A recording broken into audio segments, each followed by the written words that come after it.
Hello, everyone. Happy Thursday. How is everybody today? I'm Debbie Waidl, your migraine health coach specialist, here to help you find ways to end your migraines without having to use all those quick fixes and actually get your life back. We are here with a graduate of the Freedom From Migraine Method Complete program today. Kim has joined us to share her journey and her experience. So thanks for being here today, Kim. Thanks for having me. Absolutely. Before we get started, would you like to give everybody a little quick idea of who you are and how we got here today?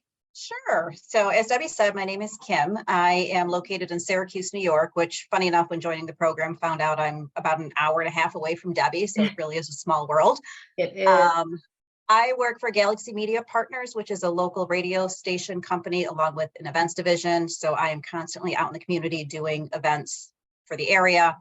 And I've been suffering with migraines since I was in junior high. I had tried all different kinds of medications and fixes and acupuncture, everything everybody tells you to try. And I stumbled on Debbie, and here I am. Amazing. I love it. I love it. Well, everybody, let us know where you are watching from. I'm just pulling up the Facebook group right now so I can keep an eye over there. So give me a hello. Let me know you are here.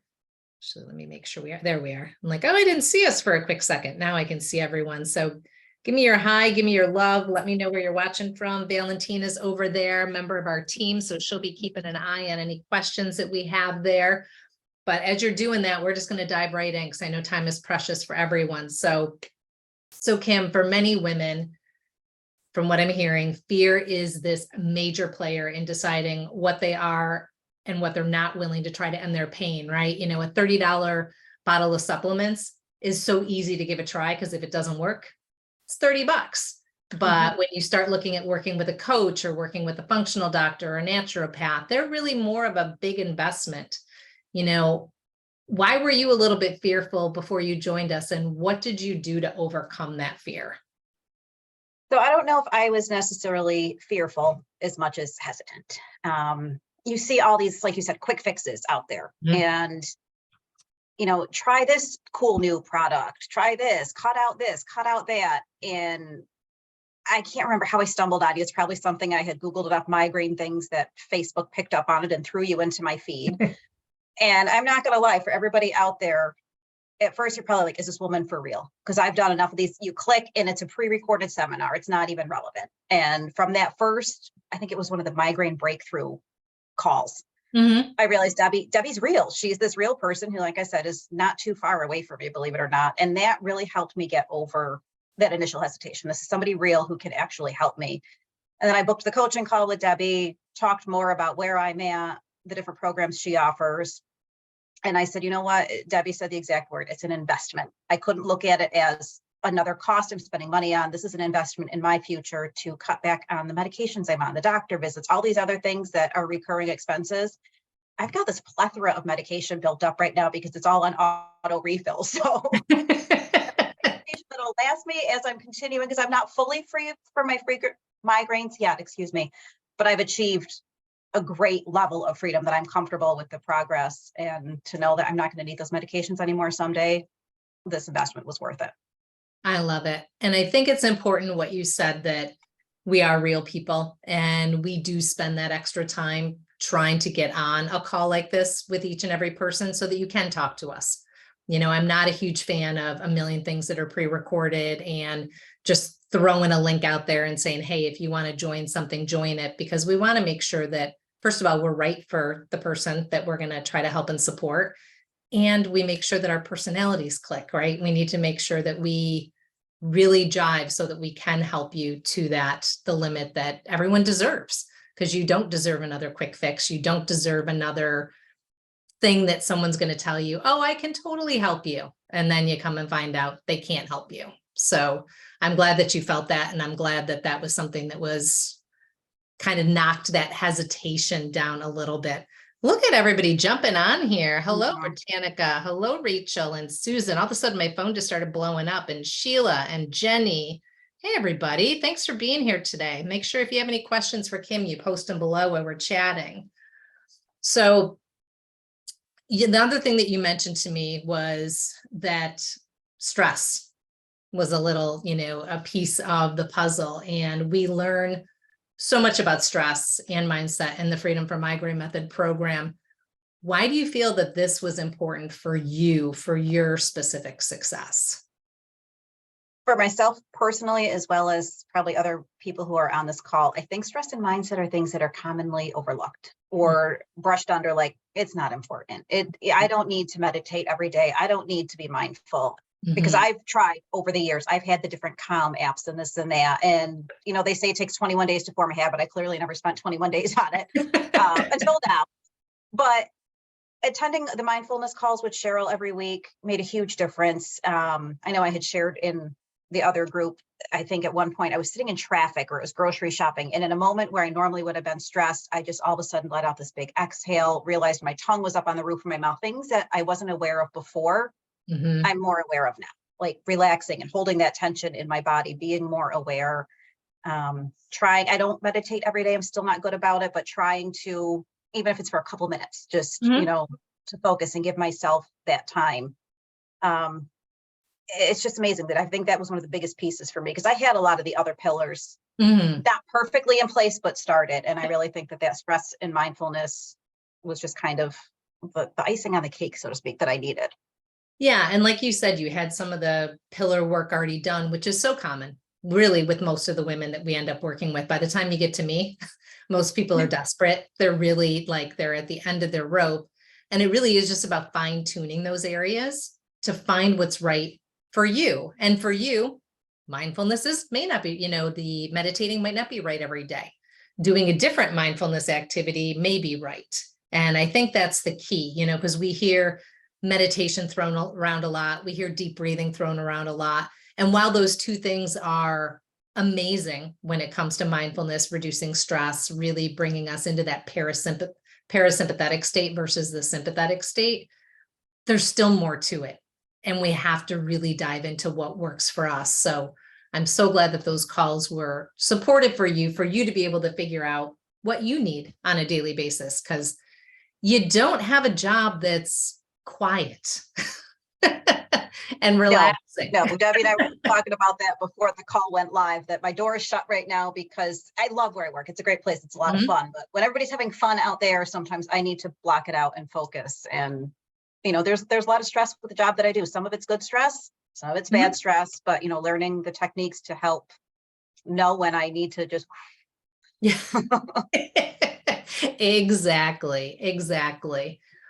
I wanted to ask you, Kim, this is another thing that I've heard a lot this week, is that women are fearful that they are going to have to make a million changes. We were actually chatting with someone in chat today who was like, I just can't make one more change, when it comes to migraines. They've changed their diet, adjusted the routines, and they're worried that they're not going to be able to stick with the program, or stick with the protocol, I should say. Did you have worries, about the Freedom from Migraine Method being something that was going to be too hard to implement, or something that you just weren't willing to implement? Honestly, no. Like I just mentioned, I had a lot of pieces in place over the years. I've worked on nutrition, whether it was for overall health or to lose weight. I have my sleep pretty well under control, have already long ago, I've never had a TV in my bedroom, little things like that, that I've been working toward. The biggest thing for me that was eliminating one of the trigger groups. And I'm by no means a sugarholic, but it's that hidden sugar. And you didn't realize how much sugar is in dried cranberries, as great as they are, so that was the hardest part for me. And it still is. I've got my staple items that I buy, but every once in a while you look at something new and it's just like, ooh.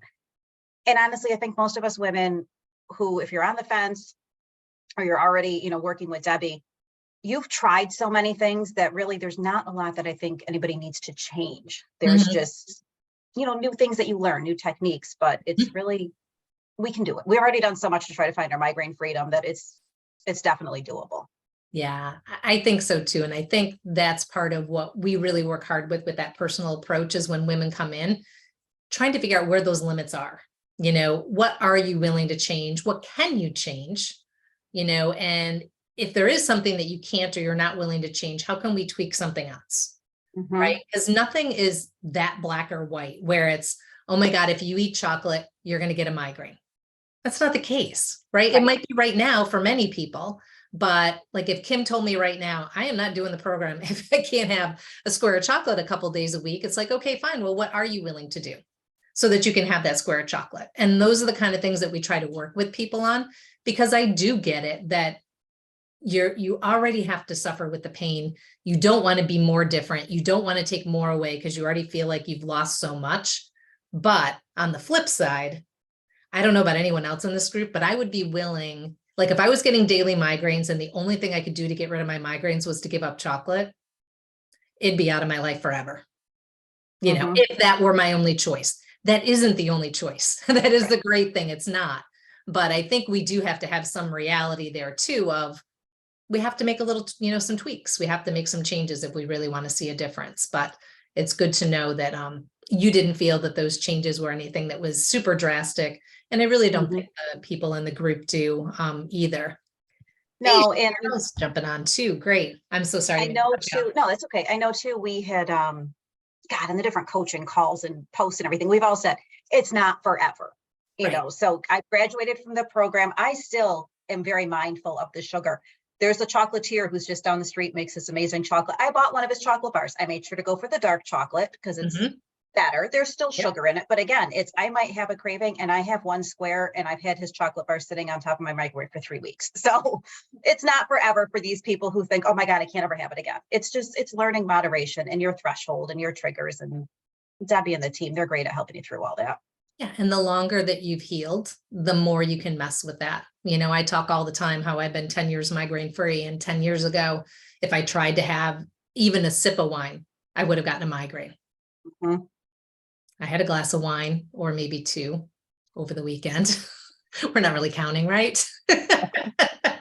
And I didn't have a migraine, and I had a little bit of chocolate on Monday. My sweetest grandmother made these gluten-free cupcakes just for me. I told myself I wasn't eating chocolate during the week, but when grandma makes you a cupcake, you eat grandma's cupcake and it was okay, right? I wasn't worried about getting a migraine. So the longer that you work on these things, the more you can really have that life that you're looking for, which is amazing. Cheryl's saying, I'm always looking for clarity on what works for me. Exactly. And we don't want anyone to think that you have to figure that out on your own. This is what we try to help you with, what we really work with you on, because you've tried for so long to try to figure all these things out on your own. And it's a crazy, confusing place out there. So know that the team and the group, right, Kim, it's not even just the team, it's the group of women that you are walking on this journey with that are there to also help and support you with that. And it is such an amazing group of women. There are women in the group I have private messaged, or somebody has posted something and I'm like, that's me. Like, I don't even have to ask the question now because Susan asked that question, or, Yeah. whatever it might be. So it's a great support group. It really is.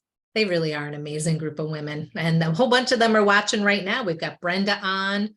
Hey, Anna, I haven't seen you in ages. Anna's on. And like I said, Brittany's on. So many amazing women. Rachel from the group. Thanks everybody for being here today. And Sheila is on. Oh, I love seeing everybody here.